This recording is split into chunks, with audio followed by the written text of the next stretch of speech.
Hi, welcome to Sisters for Fi.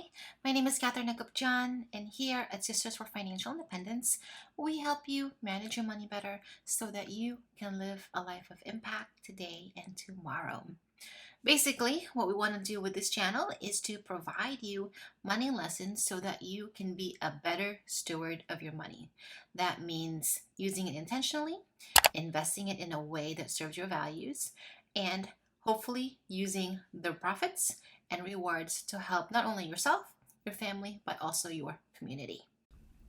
In this video, I want to share with you 5 reasons why women need to invest and manage their money a little bit differently. And if you are a young woman, I would like for you to stick around, as over the years you will likely encounter many of these scenarios. If you are an older woman, I would love to hear your thoughts about how you overcame some of these scenarios in the comments below to help the rest of us out. And if you identify as a man, I want you to think about your grandmother, mother, sisters, nieces, and see how they will face the world and how they have also come across these similar scenarios. At some point, you may become a woman or man of influence. So understanding some of these challenges can help you inform and educate others so that they can prepare ahead of time and be financially set and ready. The first reason of why women need to manage and invest their money differently is what I call the girls shop effect. And basically, this is the idea that from a very early age, we are taught that shopping is the cure all to everything. Whether we're bored, heartbroken, or just need something else to do, shopping and retail therapy is the solution. And while I don't think there's a problem with you spending money on the things that we all want to have, especially if you're being intentional with what you're buying, it becomes a problem when we use shopping as an excuse. It can lead to debt and a unhealthy relationship with money and spending. On top of this, many women are not taught that they should be investing or that they can invest. Many women understand the value of budgeting and budgeting the household income and expenses, but are rarely part of the investment conversation. So, what we need to do moving forward is to not only teach our girls the value of intentional spending, but also the value of investing, understanding how investments can lead to a more fulfilling life, provide financial security, not only for today, but tomorrow as well. The second reason is what I call the child effect. And basically, American parents receive 0 weeks of paid parental leave. Now, in most cases, I'm going to say most, American moms bear the brunt of this. When you go to have a child, there is a high likelihood that you will need to leave the workforce for either 6 weeks or 3 months to care for your child. During this time, you can either receive a small amount of disability from work or you receive nothing. When you go on maternity leave, you basically lose out on income that can be saved and invested, and income that can be used as social security credits down the line. The next reason that women need to manage and invest their money differently is what I call the caretaker effect. And basically this means that majority of women around the world and in the US tend to end up being caregivers for a family member. And this might happen later in life. So what this means is that when you do have to take care of someone else, it requires you to be a little bit more flexible, which may mean that you drop your work hours, again, which leads to a loss of income, as well as the loss of money to either save or invest. Now, culturally too, many cultures look at women as caregivers.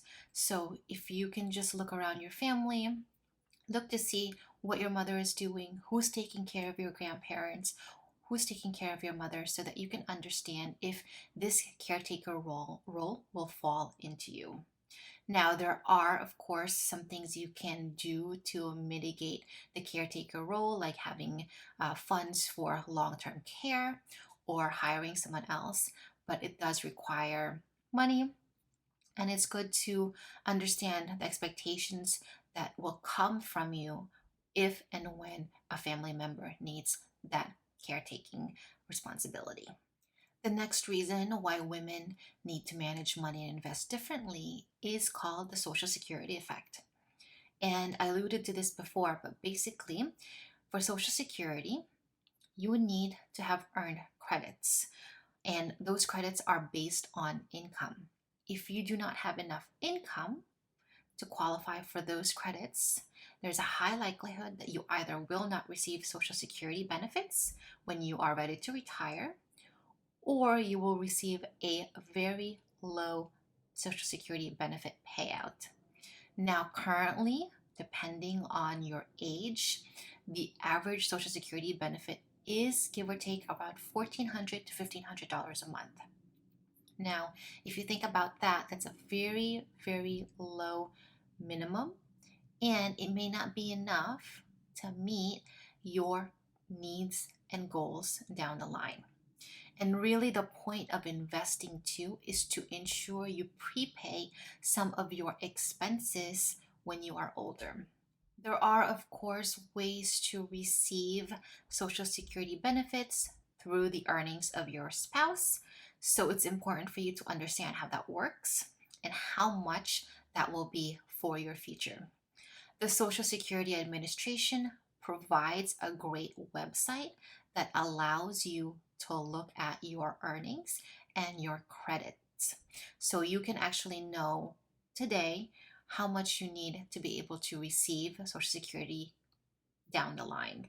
I would encourage you to head to ssa.gov to look at your account and see if you need to earn a little bit more income to qualify. Now, you do need 40 credits to be able to receive Social Security. The more income you earn, the more you'll likely get in Social Security benefits down. The last reason that women need to invest and manage money differently is because studies and statistics show that women tend to outlive men by 5 years. 5 years can be a very long time in your old age. So, planning ahead and ensuring you have the financial means to help get you through those years can ensure you have a fulfilling life in your older age. All of these reasons is not to dissuade you from having children or from taking care of family members. What the goal should be is to prepare ourselves for if and when these times occur.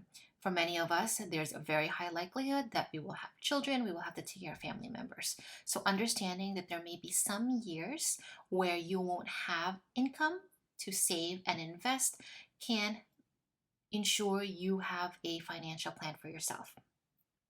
Now, if you are currently a stay-at-home parent, there are ways for you to continue saving for retirement using what's called the spousal IRA.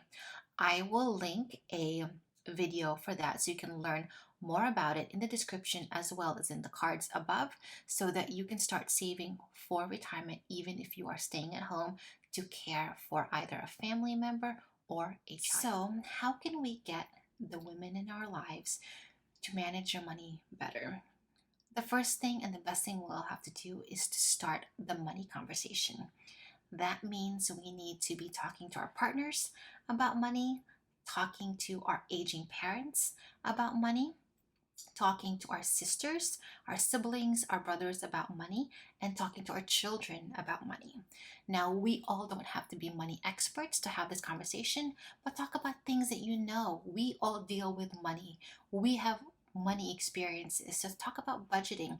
What kind of expenses and costs are you managing at home? Have your children understand that it costs money to live. talk about life insurance and mitigating risk, talk about investments. What kind of financial goals are you and your partner saving for? What are you investing in? Talk about expectations for Social Security, for aging parents. Do they have enough to live off of when they retire? And a lot of these conversations will not be easy, but it will absolutely be necessary as we move forward. Now, as you also have these conversations, I also just want you to keep in mind the language you're using when you have these conversations.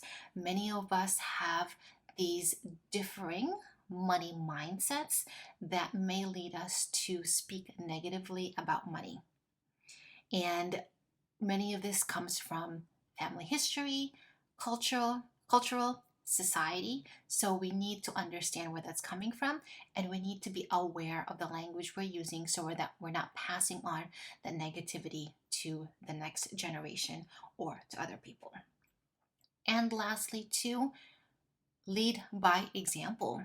You don't have to be an expert, but you can lead by example by saying that you are taking an action step to manage your money better, and this is how you're going to do it. This might be saying no to all the things that your kids want. This might be saying no if someone wants to borrow money from you.